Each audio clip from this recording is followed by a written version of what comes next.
ప్రశాంత్ కిషోర్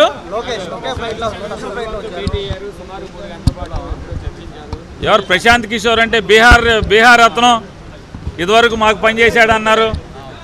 కిందటిసారి ఎలక్షన్లో వైఎస్ఆర్ కాంగ్రెస్ పార్టీకి కన్సల్టెంట్గా పనిచేసిన అతను బీహార్ అతనేనా? అంటే దీన్ని బట్టి చంద్రబాబు నాయుడు గారికి ఏమాత్రం సిగ్గు శరం మానవ అభిమానం ఏమాత్రం లేవనేది మనకి ఆయన చర్యల ద్వారా అర్థమవుతుంది కదా. కిందటిసారి ప్రశాంత్ కిషోర్ గారి గురించి ఏం మాట్లాడారు చంద్రబాబు నాయుడు గారు, లోకేష్ గారు, వీళ్ళు ఏం మాట్లాడారు?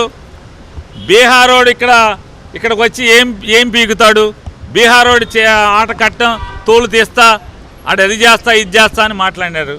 బీహారోడికి ఇక్కడేం పని అని చెప్పి మాట్లాడాడు. లోకేష్ గారు ఏం మాట్లాడాడు? మాకెవడు సలహాలు అక్కర్లేదు, మేము ప్రజలు నమ్ముకున్నామని చెప్పి మాట్లాడారు. మరి వాళ్ళ ఎవడు నమ్ముకున్నారు?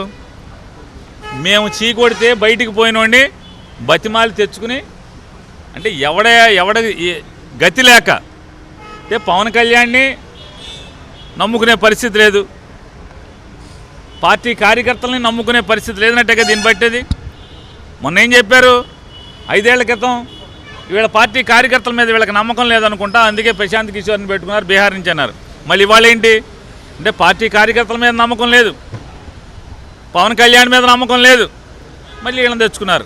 ఒకటి కాదంటున్నారు, ముగ్గురు అంటున్నారు. ఇన్నాడు టీవీలో ఈనాడు ఎలక్షన్ కమిషన్ కోసం వెయిట్ చేస్తుంటే ఓటర్లో టీవీలో స్క్రోలింగ్ వెళ్తుంది అన్ని టీవీల్లో. ఏమని? ఆయన ఎవరు? రాబిన్ శర్మ అంట, ప్రశాంత్ కిషోర్ అంట, సునీల్ కొనుగోలు అంట, ఇంకో 25 మంది తెచ్చుకోమని. ఎవరిని తెచ్చుకుంటే జనం గుండెల్లో జగన్ ఉన్నంతకాలం, జనం గుండెల్లో జగన్ ఉన్నప్పుడు నువ్వు ఎంతమందిని తెచ్చుకుంటే, బీహార్ని మేము చీకొట్టిన బీహార్ని తెచ్చుకుంటే, లేదా ఉత్తరప్రదేశ్కి కాంగ్రెస్ పార్టీకి పనిచేసినటువంటి సునీల్ కొనుగోలుని తెచ్చుకుంటే అతను కొనుక్కున్నా, లేదా రాబిన్ శర్మని మేము వద్దంటే బయటికి వెళ్ళిన రాబిన్ శర్మని తెచ్చుకుంటే ఏముంటుంది? జనం గుండెల్లో జగన్ ఉన్నాడు. నువ్వు ఎన్ని పిల్లి మొక్కలు వేసినా, మేము చీకొట్టి బయటికి తోసినాడిని ఎంతమంది తెచ్చుకున్నా, నీ దగ్గర డబ్బు ఉంది, పాపపు సొమ్ము ఉంది కాబట్టి డబ్బులు ఇచ్చి 1కి 10 మంది కన్సల్టెంట్ని పెట్టుకోగలవు, లేదా పొత్తుదారులను తెచ్చుకోగలవు, భాగస్వామ్యాలను తెచ్చుకోగలవు. తప్పితే జనం ఓట్లు తెచ్చుకోవడం అనేది జరగని పని అని చెప్పనేది చంద్రబాబు గారికి హితవు పలుకుతున్నాం.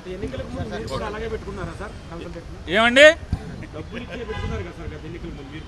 అవును, కన్సల్టెంట్ని డబ్బులు ఇచ్చి కాకపోతే మీరు జీతానికి పనిచేస్తున్నారా, దేనికి పనిచేస్తున్నారని ఆంధ్రజ్యోతికి. కానీ ఆంధ్రజ్యోతికి దేనికి పనిచేస్తున్నారు? ఊరికి ఫ్రీ సర్వీసా మీరు అంటున్నా? మీరు ఫ్రీ సర్వీసా కాదండి, మీరు ఆంధ్రజ్యోతికి పనిచేస్తున్నది ఫ్రీ సర్వీసా కాదు కదా, జీతానికే కదా. అట్టాగే మా దగ్గర గుమస్తాగిరి చేశాడు, జీతానికే పనిచేశాడు. మేము అలాగే తప్పని అన్నావు కదా 5 ఏళ్ల క్రితం. ఈడెవడో బీహారోడిని తెచ్చుకున్నావా, ఆయన తెచ్చుకున్నావా, ఈయన తెచ్చుకున్నావా అనగా మేము ఒక తందంతే బయటికి వెళ్ళి తెచ్చుకున్నావు. ఇప్పుడు ప్లీజ్ సబ్స్క్రైబ్ .న్యూస్.